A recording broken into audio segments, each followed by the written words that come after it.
Olá, gente, a paz de Cristo a todos. Vamos aqui para mais um assunto, com a ajuda de Papai do Céu, se assim Ele quiser nos ajudar. É um assunto um pouco controverso, mais um, né? Eu tenho observado que o ser humano ele tem mania por dogma. Ele tem um ponto de vista, ele tem uma ideia acerca de uma coisa e aquilo ele determina como regra, como lei, como determinação, como prescrição. Ou então ele segue esse dogma, essa ideia, essa imposição com base em suposições de outrem, aí gera um partido, né, um segmento, e as pessoas seguem aquilo ou seguem aquela pessoa cegamente, sem parar, pensar e analisar para saber o que é que está seguindo e o que é que está afirmando. E quando alguém tenta alertar, essas pessoas acham ruim a pessoa, ataca essa pessoa, principalmente quando não tem como contra-argumentar. Aí ignora a mensagem, o conteúdo da coisa e começa a atacar a pessoa. O que aqui, a palavra dogma. A palavra dogma é uma palavra grega, né? Que significa edito, lei ou decisão. Aqui em Atos 16:4, por exemplo, que está citado aqui, né? Está citado aqui. Atos 16, versículo 4, inclusive até no grego, no latim, tem aqui como dogmata, o do, que é o plural de dogma, né? Que é doutrina definida. É aquilo que é definido, que é decidido, que é editado, que é determinado, né? Aqui, tanto é que nessa versão aqui traduz como decisões. Decisões. Mas como essa decisão, como essa doutrina, que ela é pré-determinada, que ela é imposta, como é esse edito, é aquilo que é típico em qualquer ditadura. Entendeu? É decretado, é definido, né? Que é dogmatizo. Dogmatizo quer dizer, eu determino, eu defino, eu decreto. Típico de ditadura, com base em quê? Do verbo doquel. Que é o quê? Eu opino, estimo, creio, penso, acho, resolvo, decido e imponho. Então, porque parece, porque a pessoa acha, porque, mas eu penso assim, sim, você pensa assim com base em quê? Me prove aí, com A mais B, os fatos, entendeu? Me mostra os fatos aí. O que dá base para isso? Mas etc. Não tem base. Então vamos tratar aqui três coisas aqui que é falado na escritura, mas como a gente é acostumado somente àqueles versículos batidos, cada um na sua instituição, né? O adventista tem o seu versículo batido, os tejotistas têm os seus versículos batidos, das passagens batidas, né? O iurdista, o assembleiano, todo mundo, católico, todo mundo tem seus versículos batidos, que é direcionado segundo a ótica, segundo o dogma, segundo o edito, o decreto da instituição, que as pessoas não procuram entender o contexto, principalmente o contexto textual e o contexto histórico. Esse assunto que nós vamos dar aqui, inclusive, lança por terra esse partidarismo que nós temos hoje, é denominação à vontade aí, né? E o povo tem a mania de desacreditar o movimento dos outros, não biblicamente falando. E quando às vezes é biblicamente, é um texto fora de contexto, que quando a gente vai ver o contexto, aí não tem como contra-argumentar. Porque essas pessoas ignorou, em primeiro lugar, o contexto histórico, ou contexto textual, o contexto panorâmico, o contexto histórico e a hermenêutica da coisa, que é para acabar de piorar. Né? Como um adventista usa Ezequiel 20:20 para dizer que o sábado é o selo de Deus, só que esquece, em primeiro lugar, do contexto textual desse versículo, capítulo 20, não leu a partir do capítulo 1, do versículo 1. Segundo, o contexto histórico, a quem Ezequiel pregou. E terceiro, contexto panorâmico, em que circunstância o profeta foi pregado. Então, vamos aqui, em primeiro lugar, gente, só porque a pessoa não segue o nosso grupo, ou não segue o nosso modo, não é de Deus, não é de Cristo. O que diz Lucas 9:49? Lucas 9:49, Jesus dispersa os seus discípulos, né? Dá uma autoridade. E cá no final, depois de muitas coisas, e Jesus aqui se transfigura, etc, etc. Aí chega aqui no versículo 38 de Lucas 9. Ó, que detalhe. Eis que um homem, no dia seguinte, quando desceram ao monte, veio um encontro a grande multidão. E eis que um homem dentre a multidão chamou, dizendo: Mestre, eu acho que eu não peguei a referência correta aqui. Me perdoe, é o versículo 49. E disse-lhe João: Mestre, vimos um homem que em teu nome expulsava demônios e lo proibimos porque não segue conosco. Não é do nosso grupo. E é pelo contexto textual e panorâmico aqui, eles estavam com Cristo. Eles estavam sendo discipulado por Cristo, treinado por Cristo. Não pertencia em denominação, que a primeira denominação surgiu no quarto século, em 332, 333, que é o que hoje nós chamamos de romanismo católico. Foi estatizado por Constantino. Não o proibais, porque quem não é contra vós é por vós. Entendeu como é que é o negócio? Paulo, que não andou com Cristo, mas que teve a revelação do Evangelho, de como era o Evangelho diretamente por Cristo, você vai ver essa descrição, Paulo explicando isso aos Gálatas capítulo 1 e 2. E olha o que ele fala em 1 Coríntios capítulo 12. Como a gente tem a mania, como eu disse, o ser humano ele tem uma tendência enorme, natural, por dogma, suposições, achismo. E quando a pessoa é teimosa e orgulhosa, é pior ainda. Porque como ela não tem contra-argumentar, ela se aborrece e até parte para dar indireta na pessoa ou ataque pessoal. Ela não é humilde, dizer, velho, não dá para contra-argumentar, não quero conversar com você não, porque não dá. Porque eu não sei, não reconhece que não sabe. Ora, a respeito dos dons espirituais, não quero, irmãos, que sejais ignorantes. Vós sabei que, quando eres gentios, vos desviáveis para os ídolos mudos, conforme eres levados. Portanto, vos quero fazer compreender que ninguém, olha bem, ninguém falando pelo Espírito de Deus diz Jesus é anátema. E ninguém, olha aqui está escrito, absolutamente, gente, ninguém pode dizer Jesus é o Senhor senão pelo Espírito Santo. Então, Paulo falando isso, por que ele falou? Quando você vem para cá, ó, no capítulo 1 e 3 e 4, Paulo alerta, porque esses irmãos têm a mania de o que nós fazemos hoje. Paulo censurou, mas a gente segue essa carnalidade, não para a gente, segundo a nossa suposição, porque, como Paulo alertou em Romanos capítulo 12, 2, a ideologia e a mentalidade do século que você vive não é a boa, perfeita e agradável vontade de Deus. Esse modelo que nós seguimos advém do romanismo católico.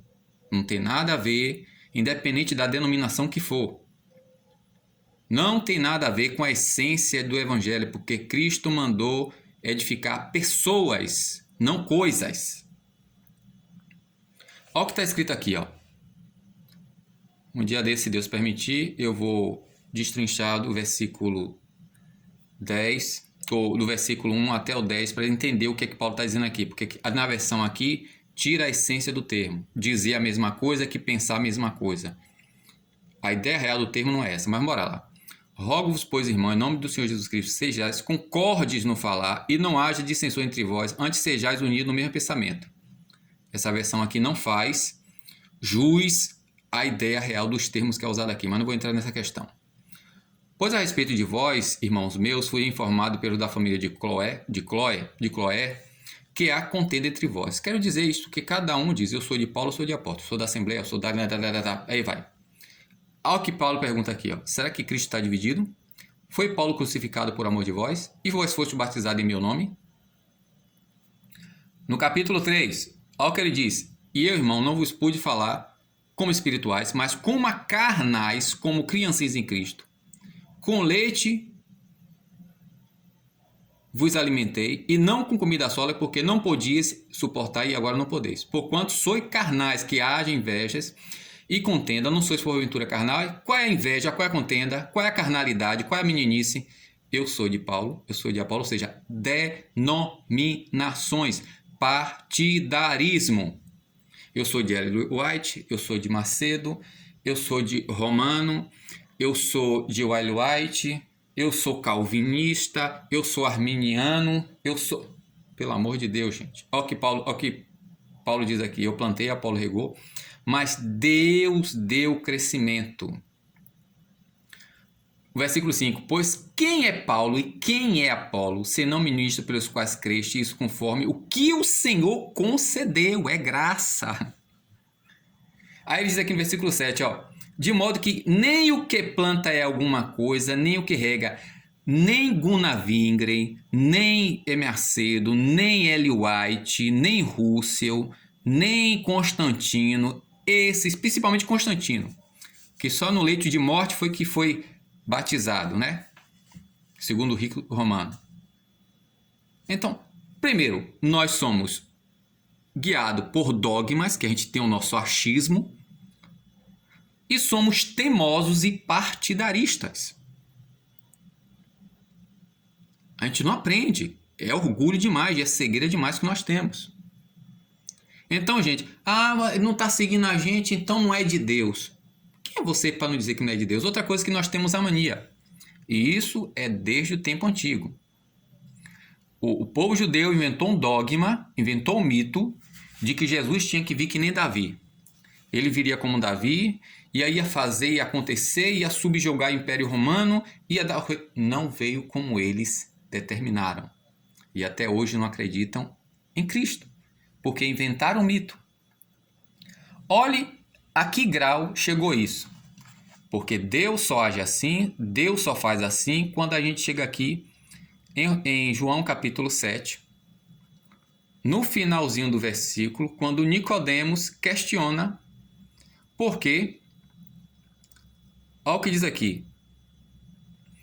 Os guardas foram ter com os principais dos sacerdotes e fariseus, e estes lhe perguntaram, por que não trouxeste? Porque eles foram mandados para prender Jesus. Aí Jesus começou a pregar. Os próprios irmãos de Jesus, se você ler no versículo 1 do capítulo 7 aqui de João, os próprios irmãos de Jesus, que eram filhos de José, mas não eram filhos de Maria, ou seja, irmão de criação de Jesus, não criam nele. Lá em Marcos, eu não lembro se é no capítulo 3 ou no capítulo 6, a própria Maria e os irmãos saiu para prender porque dizia que Jesus estava louco. Ou seja, mesmo Maria, passando por toda a experiência que ela passou, né? Gabriel visitando ela, a concepção, Isabel, a mulher já idosa, já no 6º período de gestação de João, que nós chamamos de Batista hoje, toda aquela experiência dos 3 homens que foram lá levar presente para Jesus, a fuga para o Egito, depois de toda a experiência, Maria chama seus filhos de criação, que José era morto nessa época, porque Maria casou cedo, né, com uns 15 anos por aí, 16 anos, não lembro agora, e José já tinha idade avançada, já tinha outros filhos. E Maria também não cria em Jesus porque achava loucura, porque a religiosidade, o dogmatismo era mais forte. Então diz assim, ó, Os guardas, pois, foram ter com o principal dos sacerdotes fariseus, e este lhe perguntaram: por que não trouxeste? Responderam os guardas: nunca homem algum falou assim como este homem. Imagine, gente, como ardia o coração das pessoas que ouvia. Replicaram-lhe, pois, os fariseus são os doutores, os intérpretes: também fostes enganados? Creu nele, porventura, algum das autoridades ou alguém dentre os fariseus? Gente, olha o que está falando aqui. As autoridades da época, os doutores da época, que fariseu quer dizer intérprete, mestres, aqueles que destranca, que decodifica, que interpreta, né? Os Hermes. Os escribas eram os gramáticos, os doutores. Esse daqui, os fariseus, eram os mestres. Creu nele, porventura, alguma das autoridades ou alguém dentre os fariseus? Mas esta multidão que não sabe a lei é maldita. Ora, quem era responsável por ensinar o povo a lei? Quem é a culpa, então, já que o povo é maldito? É do povo ou daqueles que não sabiam ensinar? Nicodemos, um dele, que antes fora ter com Jesus, né, perguntou-lhe: a nossa lei, porventura, julga um homem sem primeiro escutá-lo e ter conhecimento do que ele faz? Quem é orgulhoso, gente, quem é dogmatismo, principalmente quem não tem argumento, porque Jesus fazia muitos sinais, né? Aqui no capítulo 5, anteriormente aqui, Jesus cura um paralítico, que há 38 anos, eu acho que era 38 anos, estava em cima daquela maca e todo mundo sabia ali, né? Não tinha como argumentar isso, um milagre. E Jesus era bom nas escrituras, excelente nas escrituras. A nossa lei, porventura, julga um homem sem primeiro ouvir e ter que ele faz? Quem é dogmatismo, gente, não quer nem saber. É assim, tem que ser assim e acabou, tá com razão. Quem é dogmatista. Responderam-lhe ele: és tu também da Galileia? Examine e vê que da Galileia não surge profeta. Gente, esse texto aqui é profundo. Como a lição mesmo da CPAD agora, que está falando sobre Pentecostes, se eles entrassem nessa questão aqui no capítulo 2, por que ali em Atos, que a gente da Assembleia de Deus diz que ali é para poder falar na língua que nós chamamos erradamente de estranha? Não é línguas estranhas, gente. Ali é língua do Espírito. É o Espírito da pessoa exaltando a Deus em mistério, falando a Deus em mistério. 1 Coríntios 14. Em Atos 10, 44 a 46, sim, ali é a língua misteriosa, a língua do Espírito da pessoa, não é a língua do Espírito Santo. Assim como Atos 19, lá em Antioquia, que os irmãos nem sabiam que existia Espírito, só era batizado no batismo de João. Em Atos 2 está escrito, mas o dogma fala mais alto do que o que está escrito. De boca nós dizemos que a Bíblia é autoridade, mas na prática a autoridade que manda na nossa vida é o dogma. Está aqui, ó. É o que define, é o que decreta, é o que determina o dogmatismo denominacional. Com base em quê? Com base em opinião, naquilo que a pessoa estima, naquilo que a pessoa pensa, acha ou acredita. Naquilo que parece. Mas em Atos capítulo 2, está escrito, gente, ó. Atos capítulo 2, está escrito aqui, ó. E lhes apareceram umas línguas como que de fogo, que distribuíam, e sobre cada um deles pousou. E todos ficaram cheios do Espírito Santo e começaram a falar em outras línguas conforme o Espírito lhe concedia. Que Espírito era? O Espírito Santo. Não era o Espírito da pessoa, isso aqui, exaltando a Deus com o seu Espírito. Era com as línguas que o Espírito Santo concedia.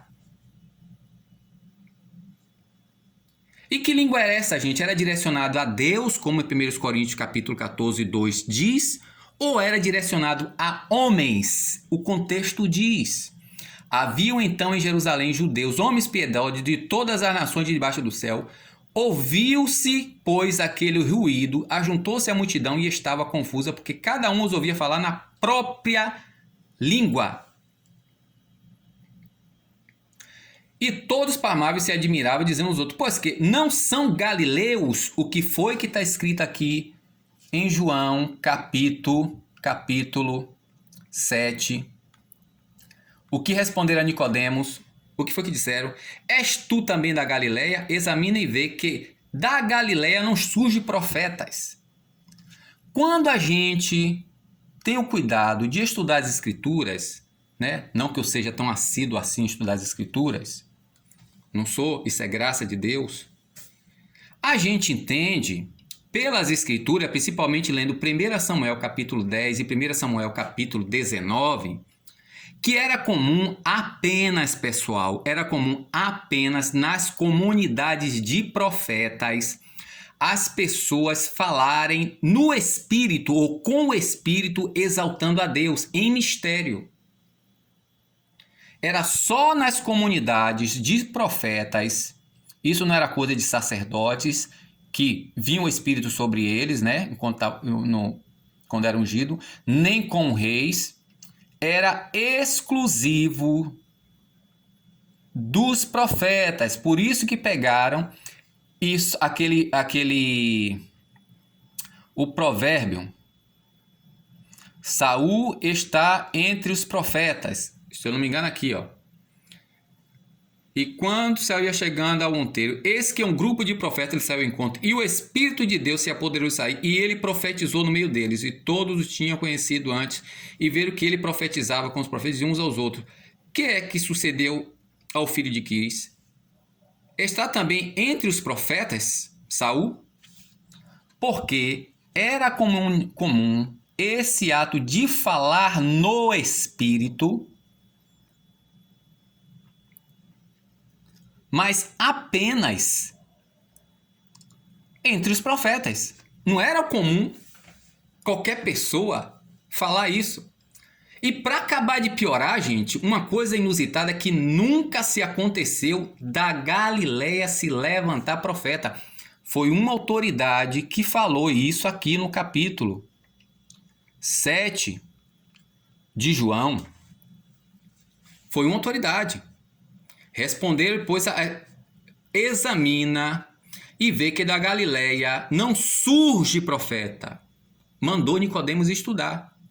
Isso está comprovado aqui em Isaías, que na nossa versão vem com os capítulos, né? Capítulo 9. Só que eles esqueceram de uma coisa, e um dos motivos que eles não acreditaram em Jesus, porque Jesus começou o ministério onde, gente? O que é que diz lá Mateus 4? Para se cumprir o que disse o profeta Isaías.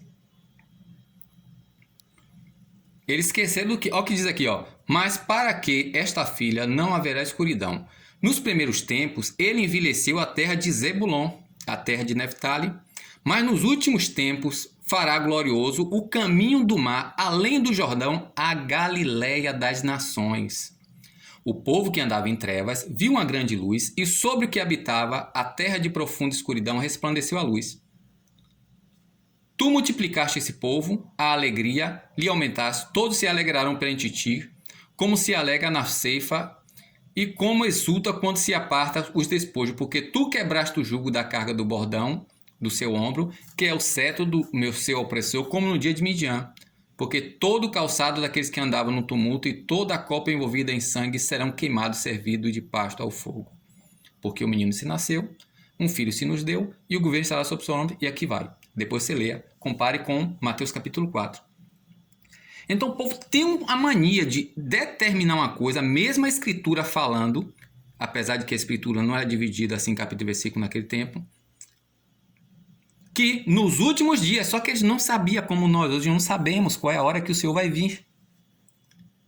Aí o orgulho, a soberba, fala mais alto. Então, não porque não é do meu grupo, porque não é assim que Deus age, porque Deus age assim, Deus só age assim, e comigo é assim. Não, irmão, Deus age comigo assim. Pelo amor de Deus, gente. Em primeiro lugar, não é porque não faz como eu acredito, como eu creio, nem segue meu grupo, nem faz como eu faço, que não é de Deus. E outra coisa, não se deve julgar o portador da mensagem, mas a mensagem.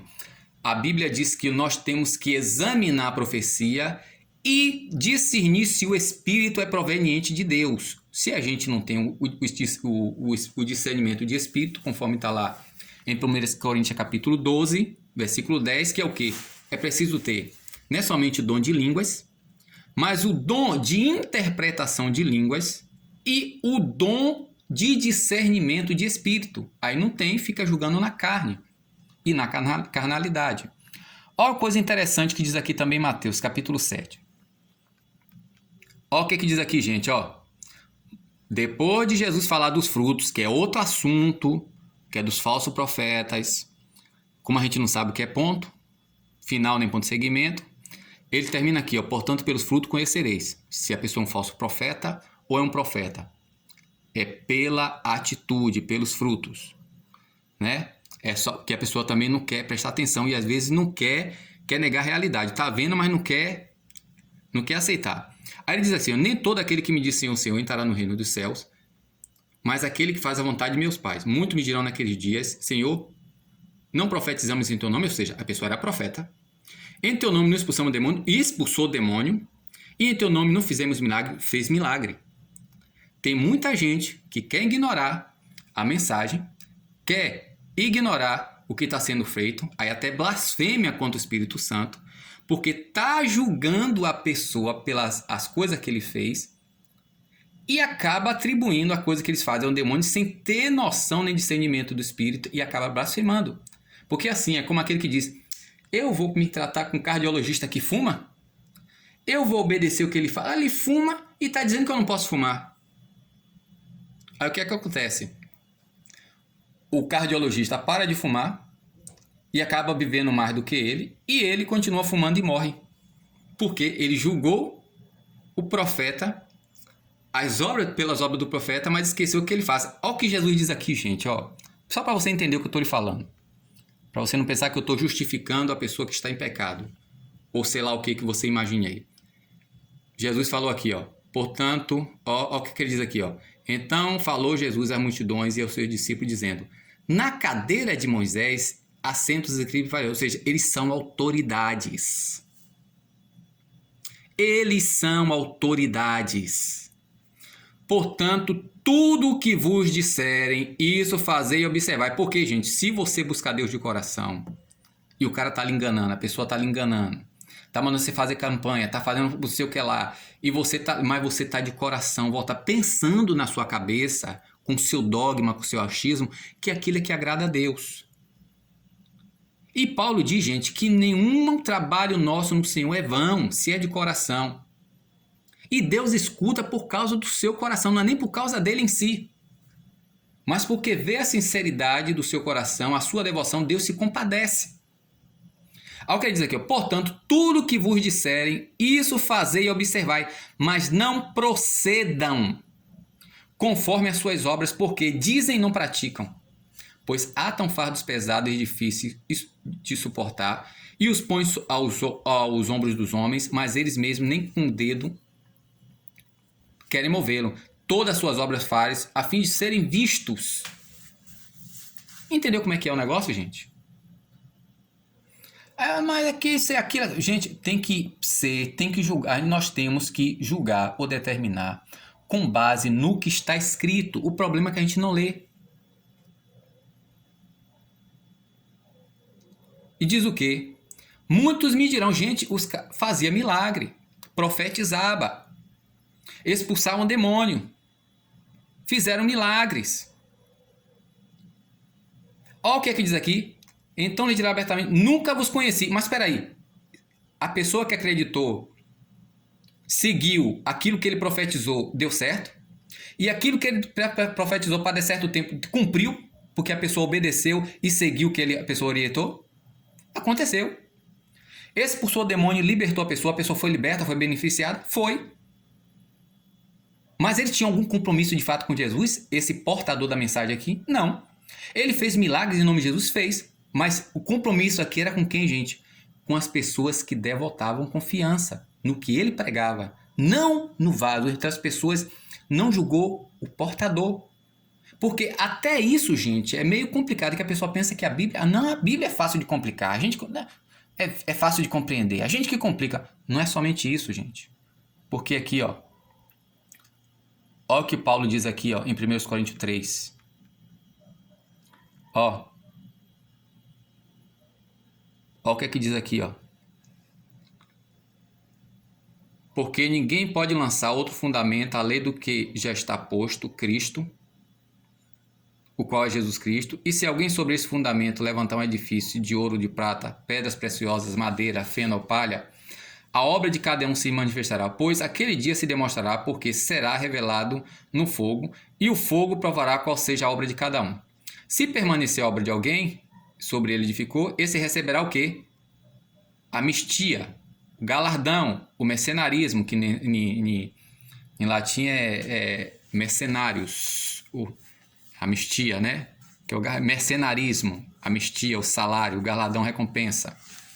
E aí a pessoa tem a interpretação completamente errada por causa do conceito, do dogma que a gente tem do termo mercenário. Vamos embora lá.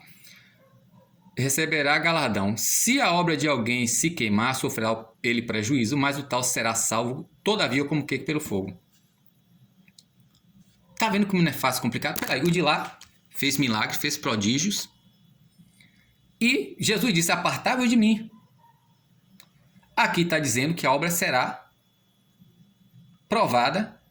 Ele ficará sem galardão, mas será salvo. Será que é fácil mesmo de compreender a Escritura? Porque qual a intenção do coração dessa pessoa? Ele pensa estar de bom coração, fazendo a obra, etc.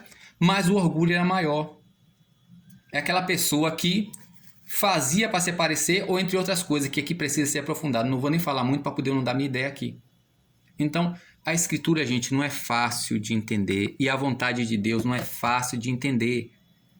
A gente tem a mania de dizer que Deus faz o que quer, como quer, mas quer determinar o que Deus faz e como faz. Nunca se levantou profeta da Galileia. Por isso que as pessoas em Atos 2, quando escutaram aquela coisa, primeiro lugar, os profetas falaram num idiomatismo que ninguém entendia, porque era a linguagem do Espírito, da pessoa falando com Deus. O Espírito de Deus se apodera da gente e o nosso espírito exalta o Senhor com grande gozo, porque o prazer é intenso, não há como mensurar.